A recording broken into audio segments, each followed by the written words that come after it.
नमस्कार दोस्तों, मैं विश्वास कुमार, और जैसा कि मैंने आपको पहले भी अवगत कराया था एक आदमी के बारे में, उसके पप्पुओं के बारे में, उसके जैसे कहना चाहिए निखट्टुओं के बारे में, कि वो आदमी कुछ भी कर सकता है। सत्ता का इतना लोभी आदमी है, वो इतना लोभी है कि मुझसे ज़्यादा बेहतर उसको कोई नहीं जान पाएगा। जो स्पीच वो पढ़ता था लाल किले से, वो हम ही ने लिखी थी। किसी ने पूछा कि सर आपने लाठी डंडे खाए, आपने हड़तालें की, आपने आंदोलन किया, तो आपने क्या बना, आप क्या बने? हमने कहा भाई हम कुछ नहीं बने, लेकिन हमारा बना के वो बन गया, और ऐसा बना कि उसने वो सबका बना रहा है। हमने दोबारा भी आगाह किया था कि पंजाब में इसको मत जाने दो, मत करने दो, लेकिन वो वहाँ पे भी बन गया। और देखो अब परिणाम आपके सामने है। पहला रुझान आता हुआ, मोहाली का रुझान आता हुआ। तो इस पर तो मैं सिर्फ यही कह पाऊंगा कि कोई सुअर उसे कहता है, कोई सीएम समझता है। कोई सुअर जो कहता है, कोई सीएम समझता है, मगर दिल्ली की बेचैनी को अब पंजाब समझता है। तो मुझसे दूर अच्छा है, मैं तुझसे दूर अच्छा हूँ। कभी मेरा समझता है, कभी अपना समझता है। मेरा घूसा और मेरी जूता या चप्पल कहूँ, वो समझते हैं। क्योंकि देखिए, जिस इंसान ने सिर्फ जिंदगी में एक ही काम किया हो कि दूसरों को सीढ़ी बनाया हो, वो खुद भी बहुत जल्दी सीढ़ी बन जाता है, और बहुत जल्द वो सीढ़ी के ऊपर लेटा हुआ पाया जाता है, और चार कंधों का उसको सहारा मिल जाता है। मुझे तो सिर्फ यही चीज़ें आती हैं कि मैं साफ़ सुथरी तरीके से काम करूं, लोगों का विश्वास कमाऊं, जो कि लोगों ने मुझे दिया है। मेरे लिए सत्ता इतनी महत्वपूर्ण नहीं है जितने के लोग महत्वपूर्ण हैं, जितने के लिए मेरा देश महत्वपूर्ण है, जितने के जो मेरा संस्कार महत्वपूर्ण है। लेकिन उस व्यक्ति विशेष के लिए मैं क्या कहूँ, वो ना तो व्यक्ति ही है, ना वो विशेष ही है, वो केवल एक अवशेष है। और वो अवशेष केवल उन लोगों के लिए है जिन लोगों ने उनको उसके ऊपर विश्वास किया, प्रेम दिया, सम्मान दिया, ओहदा दिया, पदवी दी, सीएम बनाया, और उसके बाद उसने एक और को सीएम बनाया, और उसको बनाया कि जिसको वहाँ के लोग नहीं पूछते।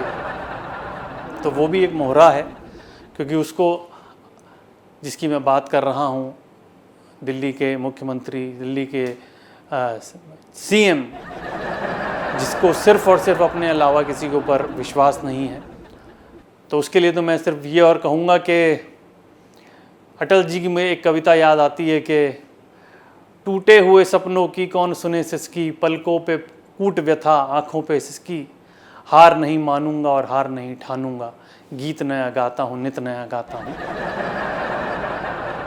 जब तक हमारे अंदर जान है, मेरे अंदर जान है, मैं एक अच्छा इंसान हूँ, एक अच्छा कवि हूँ, एक अच्छा कलाकार हूँ, एक अच्छा नागरिक हूँ, एक अच्छे देश का एक अच्छा बेटा हूँ, तब तक मैं ऐसे लोगों से, जिनसे मेरा वास्ता पड़ा है, जिनको मैंने बहुत नज़दीक से देखा है और उनकी पहचान मैंने की है, वो आपके सामने मैं ज़रूर लाऊंगा।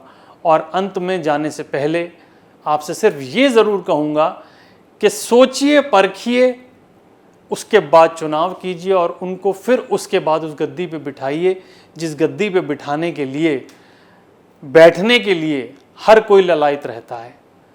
पर किसी ऐसे को मत बिठा दीजिए जिसका ध्येय ही सिर्फ वहाँ बैठना है। अगर वो इतना ही अच्छा होता तो आज उसके पास अन्ना जी होते, मैं होता, और हमारे पार्टी के जो भी उस समय पे उस आंदोलन का हिस्सा बने थे, वो सभी लोग उसके पास होते।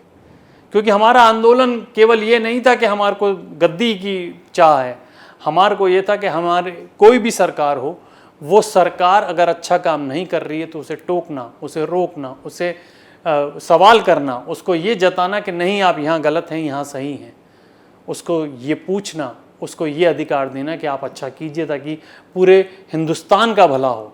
और हिंदुस्तान चमकेगा तो यहाँ का नागरिक चमकेगा, यहाँ का नागरिक चमकेगा तो यहाँ का बच्चा चमकेगा, यहाँ का बच्चा चमकेगा तो कल का भविष्य सुधरेगा, और कल का भविष्य सुधरेगा तो कल का भविष्य चमकेगा। तो मैं आपसे यही अनुरोध करता हूँ, आपसे ये विनती करता हूँ, आपसे ये अपनी गुहार लगाता हूँ कि आप अपने आसपास जो भी चीज़ हो रही हैं उनको देखिए, समझिए, बूझिए, और ऐसे व्यक्ति को जो सिर्फ और सिर्फ गंदी राजनीति करता है उसको आप एक तरफ कीजिए।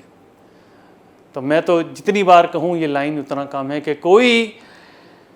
कोई सुअर समझता है, कोई सीएम समझता है, मगर दिल्ली की बेचैनी को बस पंजाब समझता है। और पंजाब समझ रहा है। देखिए आप, पहला रुझान आ चुका है, पहला झोंका आ चुका है, पहली गलती हो चुकी है, पहला धमाका हो चुका है। लेकिन अगर अब भी नहीं जागे तो फिर कब जागेंगे? आप समझ पा रहे हैं मैं किस तरफ आपका इशारा ले जा रहा हूँ, अपना इशारा ले जा रहा हूँ और आपको ले जा रहा हूँ। तो बस दोनों हाथ जोड़ के मैं आपसे यही प्रार्थना कर रहा हूँ कि हमेशा हास्य इसलिए नहीं होता कि आपको सिर्फ गुदगुदाया जाए, ये एक हिस्सा है, लेकिन हम आपको क्या देना चाहते हैं वो ये कि आप भी और हम भी एक ही चीज़ चाहते हैं कि हमारा देश, हमारा मुल्क, हमारा हिंदुस्तान आगे बढ़े और एक अच्छा देश कहलाए, एक अच्छा मुल्क कहलाए, एक अच्छा, हम उस देश के अच्छे नागरिक कहलाएं। उसके लिए हमारा भी कुछ कर्तव्य और आपका भी कुछ कर्तव्य है, उसे निभाते चलिए।